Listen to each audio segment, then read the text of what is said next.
अस्सलाम वालेकुम, मैं हूं इश्तियाक गोंदल। 14 साल मासूम घरेलू मुलाजमा बच्ची रिजवाना के ऊपर सिविल जज आसिम हफीज साहब की एहलिया ने जिस तरीके से तशद्दुद किया, वो बच्ची आईसीयू के अंदर अपनी जिंदगी की बका की जंग लड़ रही है।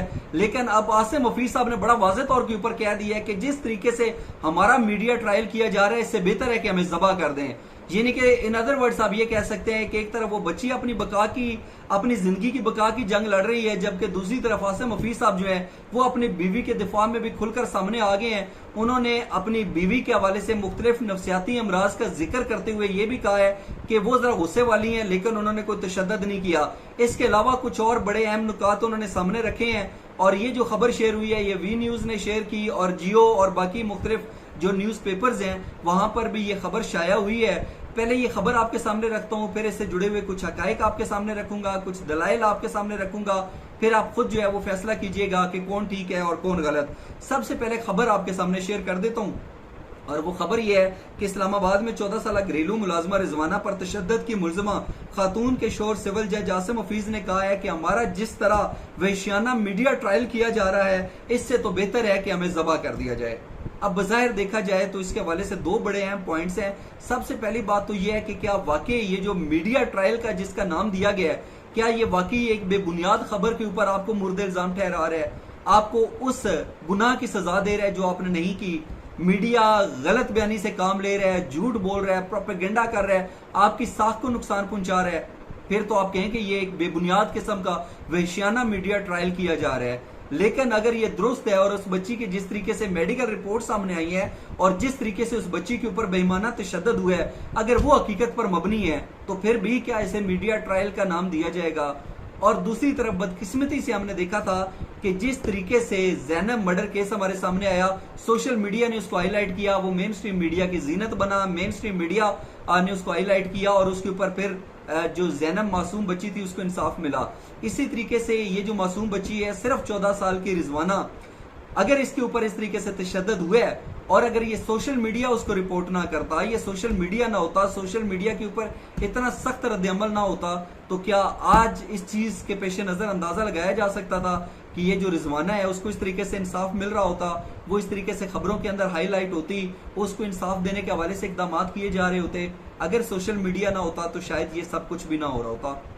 और इसी हमारे माशरे के अंदर, हमारे इन्हीं शहरों के अंदर न जाने 14, 15, 16, 17 साल की या 10, 12 साल की कितनी मासूम बच्चियां होंगी जिनके साथ ये बेईमाना तशद्दुद अभी भी जारी होगा, लेकिन बहुत सारे केसेस के अंदर वो मंजर आम पर नहीं आता। ये तो मैंने एक पॉइंट आपके सामने रखा है। अच्छा, जो दूसरी खबर है इसी के साथ जुड़ी हुई, वो ये है कि सिविल जज आसिम हफीज ने रिजवाना के वालिदैन पर लालची होने का इल्जाम लगाया है और कहा है कि रिजवाना हमारे घर 10,000 पर मुलाजम थी और अपने पैरों पर चलकर वालिदैन के पास गई। मीडिया की वजह से हमारे खानदान का माशरे में चेहरा, साख, ज़हनी सुकून, इज्जत सब कुछ बर्बाद हो चुका है। अच्छा, इसके अंदर 3-4 बड़े अहम पॉइंट्स हैं, मैं वन बाय वन आपके सामने रखता हूं और फिर उस हवाले से आप खुद फैसला कीजिएगा।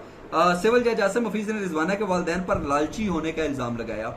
अब ये देखिए कि अगर वो लालची होते तो जिस तरीके से मुख्तलिफ खबरें सामने आई और कहा गया कि ये जिन्होंने तशद्दुद किया है उन्होंने उस बच्ची के वालिदैन को पैसे ऑफर किए हैं, एक रकम ऑफर की है कि आप ये ले लें, लेकिन अपनी जुबान खामोश, बिल्कुल चुप। लेकिन बच्ची के जो पेरेंट्स थे, जो उनके वालिदैन थे, जो बच्ची के अहल खाना थे, उन्होंने ये रकम लेने से इनकार कर दिया। अगर वो लालची होते तो फिर वो ये रकम कबूल कर लेते और ये केस अब तक खत्म हो चुका होता, इतना हाईलाइट ना होता, सुलह हो चुकी होती और ये मामला रफा दफा हो चुका होता। ये तो खैर एक पॉइंट है। अच्छा, दूसरा पॉइंट ये है, 10,000 रुपए पर मुलाजम थी, गरीब लोग हैं, गरीब लोगों को कहीं से 5,000 रुपया भी मिल जाए ना तो उनके लिए बहुत होता है, इसलिए ये मामूली रकम नहीं होती किसी भी एक लोअर मिडिल क्लास के लिए। लेकिन इससे ज्यादा जो है ना वो अगला पॉइंट इंपॉर्टेंट है, वो कह रहे हैं कि वो अपने पैरों पर चलकर वालिदैन के पास गए।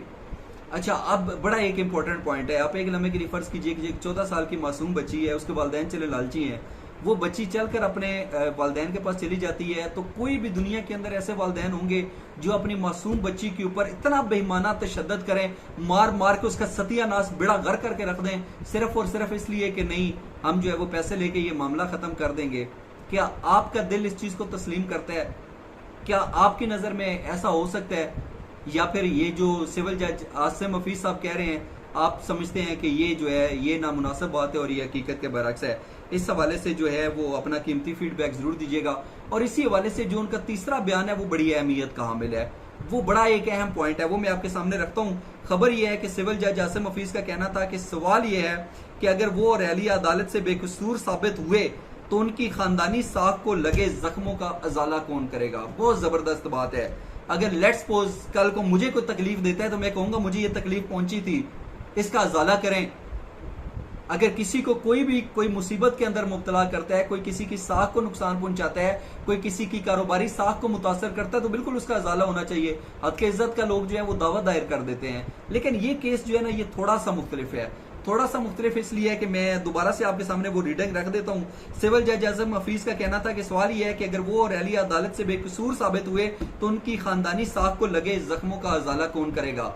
अब देखिए जरा एक लम्हे के लिए सोचिए कि हमारे यहाँ किसी शख्स के ऊपर इल्जाम लगाया जाता है, वो इल्जाम जो है साबित हो जाता है, अदालत उस शख्स को जो है वो सजा दे देती है 7 साल 8 साल 10 12 साल की।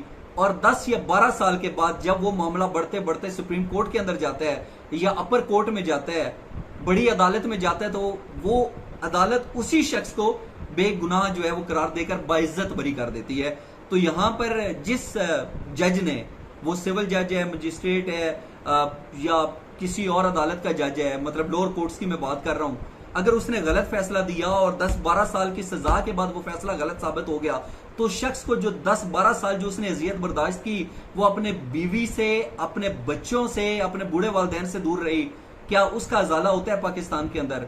बदकिस्मती से हमने पाकिस्तान के अंदर देखा कि कुछ लोगों को सजाए मौत हुई, और जब उस सजाए मौत के ऊपर अमल दरामद हो गया, उनको फांसी गार्ड पे चढ़ा दिया गया, तो उसके बाद उनका नंबर लगा और पता चला जी ये तो बाइज्जत है, बाइज्जत तौर के ऊपर बरी हो जाते हैं। पता चलता है कि ये जिस मामले के अंदर, जिस गुनाह के अंदर उनको सजाए मौत हो गई या उन्होंने उम्र कैद काट ली, ये जुर्म तो उन्होंने कभी किया ही नहीं था, बाइज्जत तौर के ऊपर बरी। लेकिन जब बाइज्जत तौर के ऊपर बरी होते हैं तो वो जो 10 12 14 साल का हिसाब होता है उसका अजाला कौन करेगा?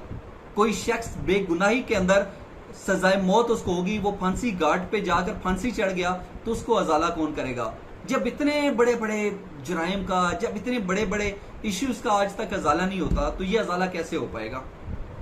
और फिर दूसरी बात यह है कि हमारा जो मौजूदा सूरत हाल है पाकिस्तान की, वो यकीनी तौर के ऊपर ना, मैं अमूमन एक बात करता हूँ कि जिस तरीके से महंगाई के अंदर बेपनाह इजाफा हो चुका है, जिस तरीके से कामन पाकिस्तानी के मसाइल बढ़ते जा रहे हैं, इससे क्या हो रहा है कि नफसियाती अमराज बढ़ते जा रहे हैं।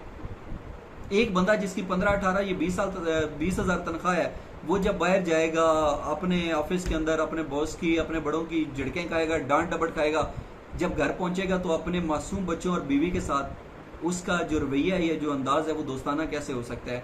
चीखेगा, चलाएगा, अपना गुस्सा यूं ही उतारेगा। अगर ये मसाइल पाकिस्तान के इसी तरीके से बढ़ते रहे तो डर ये है कि हमारी कौम की एक बड़ी तादाद नफसियाती अमराज का शिकार भी हो सकती है। इस हवाले से आप क्या कहते हैं? अपना कीमती फीडबैक जरूर दीजिएगा। आज का व्लॉग देखने का बहुत शुक्रिया। अपना ख्याल रखिए। अल्लाह हाफिज़।